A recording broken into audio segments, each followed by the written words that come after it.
স্বাগতম। Body language শব্দটার সঙ্গে আমরা কম বেশি সবাই পরিচিত। বিশেষ করে খেলাধুলা, পাবলিক স্পিকিং, প্রেজেন্টেশন, এগুলোতে বডি ল্যাঙ্গুয়েজ একটা বড় ফ্যাক্টর। আজকে বলবো বডি ল্যাঙ্গুয়েজ নিয়ে একটা গল্প। এক লোক দূরের এক গ্রামে গেছেন বেড়াতে, গিয়ে দোকানে দেখলেন নতুন এক পদের খাবার বিক্রি হচ্ছে। সে সেটা খেলো, খাওয়ার পরে খুব ভালো লাগলো। সে দোকানদারকে জিজ্ঞেস করলো যে এটার নাম কি। দোকানদার বললো এটার নাম জিলাপি।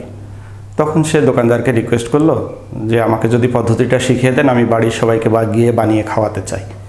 দোকানদার তাকে পদ্ধতিটা শিখিয়ে দিল। সে বাড়ি চলে আসলো। বাড়ি এসে সবাইকে বলল যে আমি দূর গ্রাম থেকে নতুন এক পদ শিখে এসেছি, সেটা বানিয়ে তোমাদেরকে খাওয়াবো।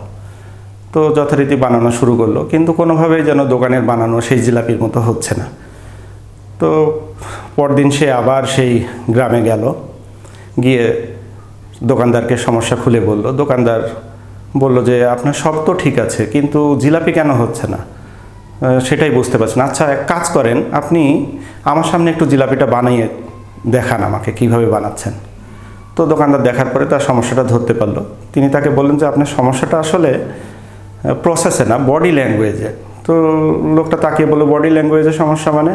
বলে হ্যাঁ, জিলাপি বানাতে গেলে আপনাকে তাওয়ার উপরে হাতটা এইভাবে আস্তে আস্তে ঘোরাতে হবে, আর আপনি যেটা করছেন সেটা হচ্ছে হাতটা স্থির রেখে আপনি কোমরটা এইভাবে ঘোরাচ্ছেন, এই জন্য আপনার জিলাপি হচ্ছে না।